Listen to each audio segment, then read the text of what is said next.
and welcome to In Depth, the show where we get you a detailed analysis on a subject of current significance. I am Teena Jha. On 29 January, the European Parliament will debate a joint motion for resolution against the Citizenship Amendment Act passed by Indian Parliament in December 2019. A total of 6 resolutions have been tabled by groups within the European Union. India has strongly objected to the move, calling it unwarranted and uncalled for. Vice President M Venkaiah Naidu has stated that there is no scope for international interference in India's internal policies, while Lok Sabha Speaker Om Birla has conveyed to the European Parliament that it is inappropriate for one legislature to pass judgments on another and that it will set a wrong precedent. On the show today, we talk about the European Parliament. What does it do? What powers does it have? And what is the scope and likely impact of its resolutions?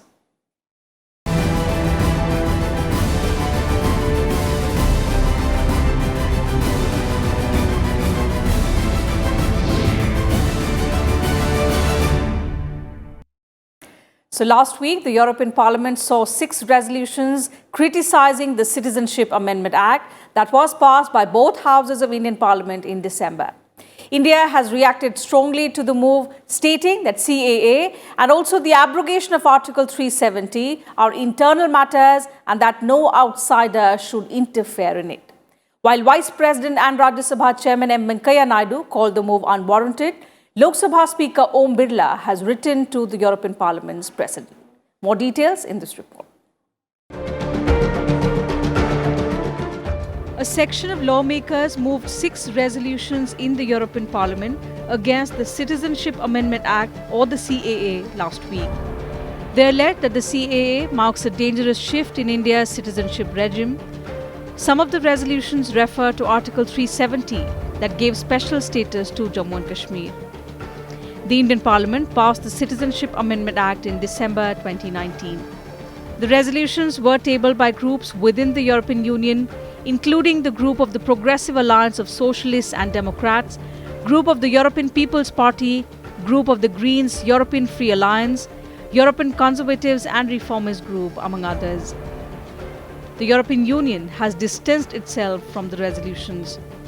EU spokesperson for Foreign Affairs and Security Policy, Virgin Batu Henriksen, said these texts are only drafts tabled by various political groups.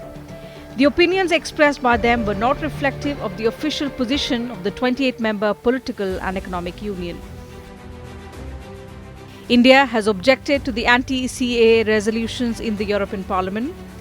Vice President M Venkaiah asserted there was no scope for interference in India's internal matters. He said foreign bodies interfering in matters that are within the purview of the Indian Parliament and the Indian government is uncalled for and unwarranted. Recently, some efforts are being made outside India to comment on some laws made by Parliament and to raise some issues based on inadequate knowledge and insufficient understanding of the issues sought to be addressed by our lawmakers. Such efforts are totally uncalled for, unwarranted. Let me make it very clear. As the Vice President and also Chairman of the Upper House of India Parliament, these comments are totally uncalled for and unwarranted. As a mature republic and democratic polity, we are capable of addressing the concerns if any of our citizens, and we need no advice or guidance in such matters from others.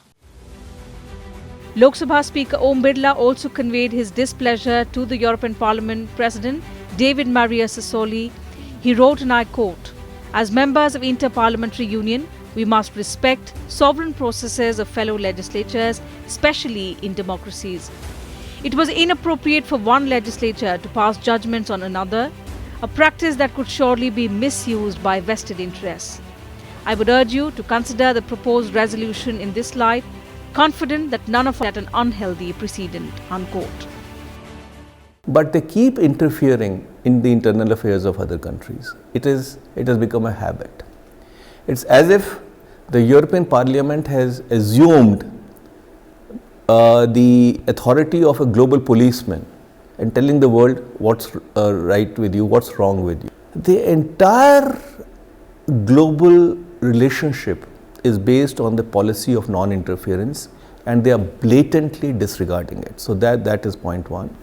I think they have no locus standi. I think that it comes from a superiority complex which is highly misplaced. And last I heard, India is an independent country. We are a country of 1.3 billion people. We are one of the most vibrant democracies in the world. We would suggest to the European Parliament to please mind their own business, and India will take decisions in its wisdom, not as per the cue of the European Parliament. Union Law Minister Ravi Shankar Prasad also questioned the move by members of the European Parliament, asking if they had ever raised their voices over the victimization of minority Hindus and Sikhs in Pakistan. The government of India has already explained that this is our internal matter. We believe in engagement, and lots of left parties also there have sought this resolution. Our Minister of External Affairs will engage with them and explain the position. Let me ask a counter question. Have my esteemed friends of the European Parliament sought to raise a voice over the victimization of Hindu girls in Pakistan?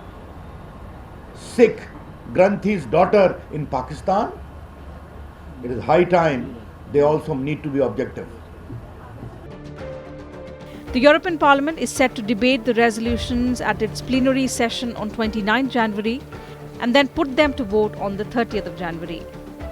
While the resolutions are non-binding, India is stepping up diplomacy ahead of the vote. France, a founding member of the European Union, has backed India against the European Parliament. Diplomatic sources said France has called the new citizenship law an internal political matter of India. The move comes ahead of Prime Minister Narendra Modi's visit to Brussels in March for the India-EU summit. Foreign Minister S. Jaishankar is expected to visit in mid-February. Bureau Report, Rajya Sabha TV. Let's now talk about what the European Parliament does. For the European Union, the European Parliament is an important forum for political debate and decision-making. Its members are directly elected in all member states to represent people's interests with regard to EU lawmaking. Unlike traditional legislatures, the European Parliament cannot propose legislation, but laws cannot pass without its approval. It also approves the EU budget and oversees the European Commission. More details on the role and powers of the European Parliament in our next report. The European Parliament is the European Union's only institution that is directly elected by its citizens, with representatives in proportion to each member state's population. It is the center of debate on issues affecting the 28 member states and their citizens, having legislative, supervisory and budgetary responsibilities. The Parliament sits in both Brussels and Strasbourg, with members of European Parliament shuttling between the two. Its administrative offices are in Luxembourg. There are 751 members of European Parliament at present. It will come down to 705 once UK leaves the European Union. The number of members of European Parliament for each member state is proportionate to its population, but no country can have lesser than 6 or more than 96 MEPs. Members of European Parliament represent the second largest electorate in the world, about 512 million EU citizens after the Indian Parliament. This is an institution which is based in Strasbourg, and though it is connected with the European Union as a whole, but the link with the European Commission is a bit loose. Actually, it is supposed to refer to the various European legislations, whether human rights, whether with regard to the democratic situation, whether the situation of refugees. So there are mostly social issues which they deal with, because the hard issues of foreign policy, strategic relations, etc. are very strongly guarded by the individual countries, members of the EU. In its legislative role, the European Parliament passes laws that have been proposed by the European Commission. It also asks the Commission to propose legislation. The Parliament has supervisory and budgetary responsibilities as well. It shares powers of budget and legislation with the Council of the European Union, which represents EU member state governments. 23 committees in Parliament deal with policy areas such as security and defence, human rights, international trade and constitutional affairs, which examine proposals for legislation. The members of European Parliament can propose amendments or rejection of a bill. Plenary sessions in which the MEPs gather to vote on proposed legislation are held 4 days each month in Strasbourg. The Parliament also scrutinises democratic processes of all the EU institutions, as well as the Commission's reports, including the budget. In addition, international agreements, including trade agreements, require Parliament's sign-off. The President of Parliament, who is elected by the body, must also sign off on laws for their passage. The European Parliament has a number of other powers as well. It plays a key role in electing the President of the European Commission. It can also force the Commission's resignation. On most of the issues, like any parliament, it takes a decision by majority, that is 50% plus one. But it is not a parliament, it is a parliament minus, if I were to say so, because intrinsically it has no powers. Each member state has, like for the UN, what is UN? United Nations. United Nations as such has no powers. But the member states, 193 member states have given up power. We have to appreciate vests with a sovereign state.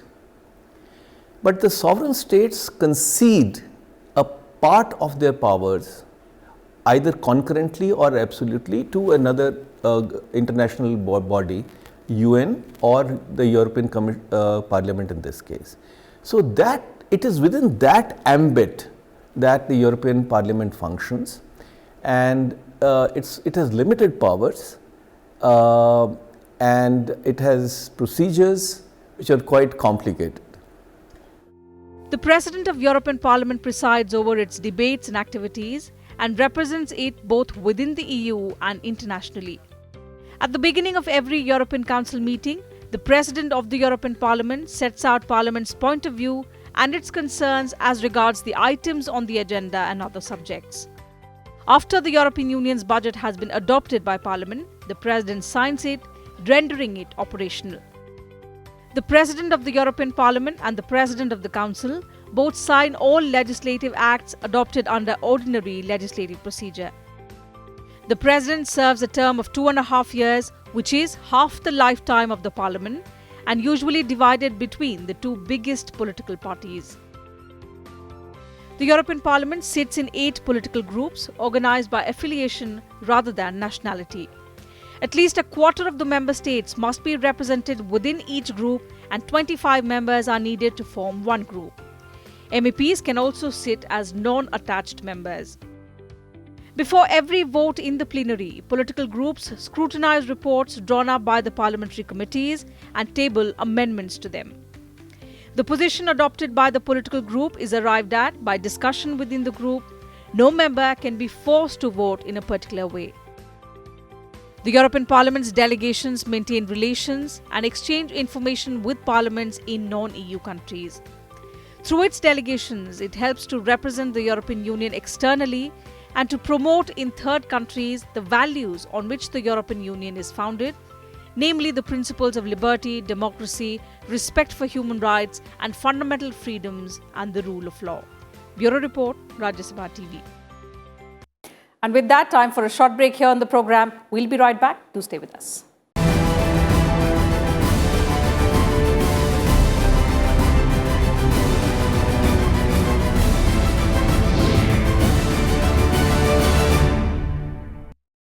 Welcome back. You're watching In Depth. The 2009 Treaty of Lisbon defines relations between the European Parliament and national parliaments of the member countries. What more does the treaty say? Let's find out in our next report. The European Union is a unified trade and monetary body of 28 European member countries. It eliminates all border controls between members, allowing free flow of goods and people. The number of EU members will come down to 27 when the United Kingdom will cease to be a member on January 31st this year. Contributions of 120 billion euros a year from member states fund the EU. Three bodies run the European Union. The EU Council represents national governments and sets policies and new legislations. The European Parliament debates and approves laws proposed by the Council, and its members are elected every 5 years. The European Commission is the EU staff which execute the laws. I think this is one of the biggest experiments that was made in history, and that too a successful one to a large extent, when the EC, European Commission, which then became the EU, was established. And it is the largest grouping in the world. It has grown, not that it's not without challenges. And it started as an economic grouping, but then the effort is to make it also a political grouping to strengthen the security cooperation, because the military side or the defense side is NATO, which is EU plus. And on the economic and political side, they also wanted to bring in a legislative body. And the European Parliament was constituted in 1958. Currently, it has 751 members, which are drawn from the 28 EU countries, roughly in proportion to the population of a European country. The national parliaments of the European Union are the legislatures responsible for each member state of the European Union and have a certain degree of institutionalized influence to scrutinize proposed European Union law. The European Parliament cooperates with national parliaments to ensure democratic scrutiny over EU's actions. Relations between the European Parliament and national parliaments are defined in the Treaty of Lisbon, entered into force in December 2009.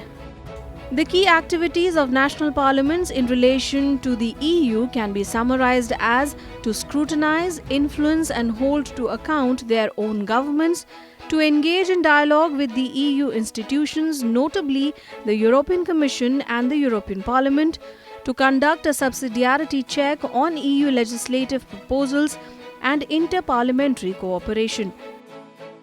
Anybody who doesn't get full satisfaction from the national legislations, from the national institutions, generally would go to European Parliament, and they would definitely find some people or the other to support them on these issues. And I have seen very many times that the refugees or the people of foreign origin who feel that the national countries, national members of the European Union are taking very hard line against the foreign populations, against the migrants, then they go to the European Union and take up their cause there, and generally they are able to get some satisfaction in the European Parliament, also in the European Court of Human Rights and other European institutions.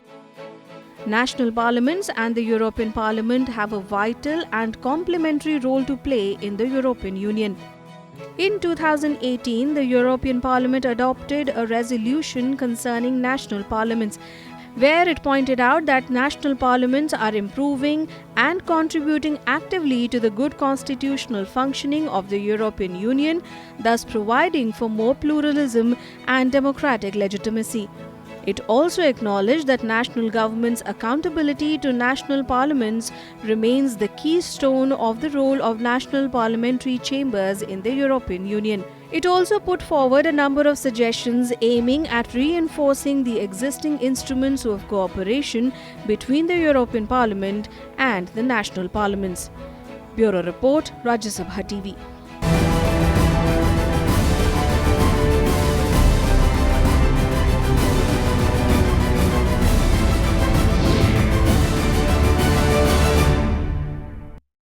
And that's it from us on this edition of In Depth. We'll be back same time tomorrow now with a focus on some other subject of significance. Just in case you missed the television broadcast of our program, let me remind you that you can also watch it online on YouTube and Twitter, and you can also send in your feedback and suggestions about our program. Thank you for your time.